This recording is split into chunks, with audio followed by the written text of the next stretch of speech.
So the WNBA just outsmarted both Enes Kanter Freedom and Royce White, deeming them both ineligible for the 2027 WNBA draft. And it's all thanks to Enes Kanter Freedom herself. On August 23rd, the Indiana Fever and the Chicago Sky played each other during a WNBA regular season game, and Enes Kanter Freedom was in attendance of that game. Now, there's nothing wrong with Enes Kanter Freedom showing up to the game, but she had a trick up her sleeve. She decided to wear a shirt that said, and I quote, "Woman, noun, adult, human, female." Now, there's nothing wrong with wearing that shirt, but she knew it was going to grab somebody's attention, and she grabbed the attention of Natasha Cloud. During the third quarter, Natasha Cloud yelled to Enes Kanter Freedom, and that triggered a screaming match between the two. Shortly after, Kanter actually stepped onto the court with her arms wide open, talking to Natasha Cloud, and was immediately kicked out of the arena by security. And shortly after, Enes Kanter Freedom received an arena ban that is currently TBD on the timeline for the punishment, which triggers into her being ineligible for the WNBA draft. How are you going to play games in the arenas you're supposed to play games in? Now, the reports of this incident are very polarizing, as multiple sources reported that Enes Kanter Freedom was making comments towards Natasha Cloud throughout the entire game. Meanwhile, other sources, including a fan wearing a Caitlin Clark t-shirt sitting next to Enes Kanter Freedom, said that she was just cheering for women throughout the entire game. And obviously, this entire situation pissed off Enes Kanter Freedom, since she took to social media shortly after. She said, and I quote, "I just got kicked out of a WNBA game for supporting women. Let that sink in, America. You got kicked out of the arena, Enes Kanter Freedom, for trying to size up a woman." Now, a big question arising out of this entire situation is, how did we even get here in the first place? Quick, I'm just editing the video. I'm realizing as I'm editing, I said Enes Kanter Freedom. It's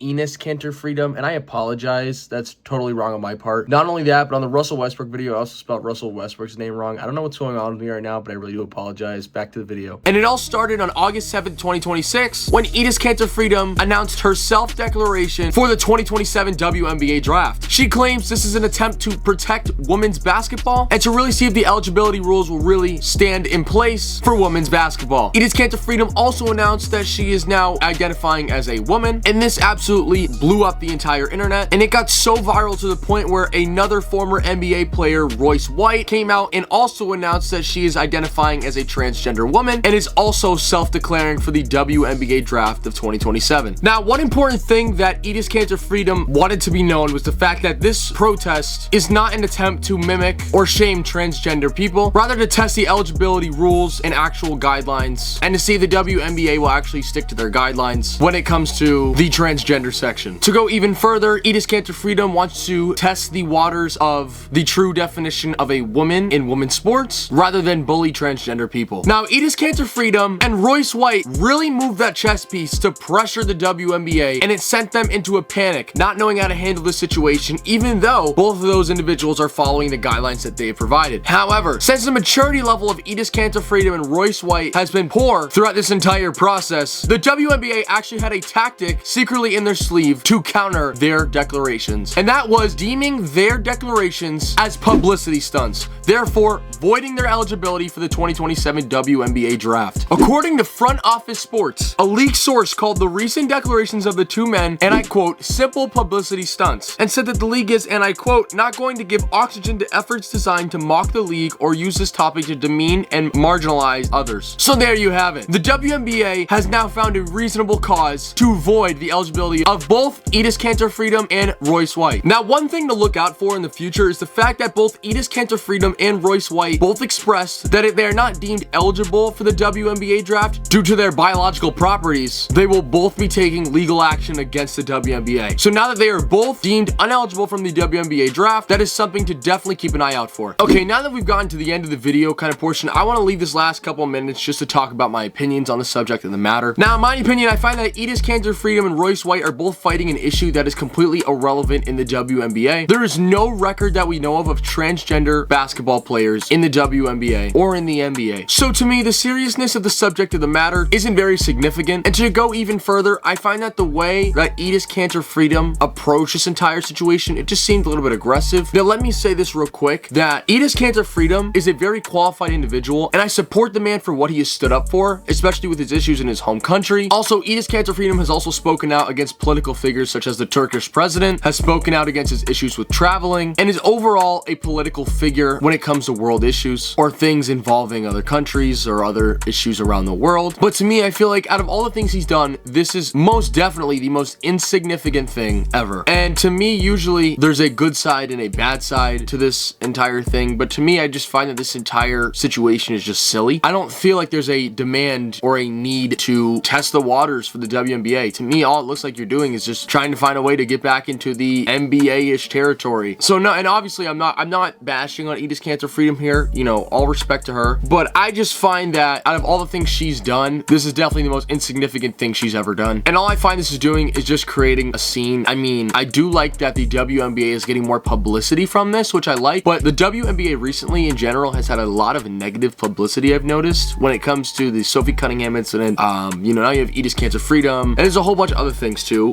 So I don't know. I don't like the fact that the WNBA is getting more popular, but not in a good way. And before I sign off, one thing I didn't like, and obviously I wasn't there for the exchange between Enes Kanter Freedom and Natasha Cloud, but I didn't like the fact that Enes Kanter Freedom actually got onto the court, and it almost looked like Enes Kanter Freedom was looking to size up Natasha Cloud in a sense, and that to me is just not okay. And to go even further, Enes Kanter Freedom's main goal is she wants to protect women's sports, and in reality it looks like all she's doing is actually disrupting women's sports. But that's just my opinion, and if anybody shares the same opinion or even a different opinion, I'd love to talk about it in the comments, so please leave a comment on the video if you want to talk about the subject of the matter. So overall, there's a lot of things to watch out in the WNBA, and now we will no longer have to wonder about how many points Enes Kanter Freedom will drop, same with Royce White, since they are both ineligible for the WNBA draft. Thank you guys so much for watching, and as always, have a great rest of your day. Stay safe. Now that we've gotten all that WNBA drama out the way, I want to talk about Russell Westbrook. Russell Westbrook was recently forced out of the NBA to the point where he had to retire on his own terms.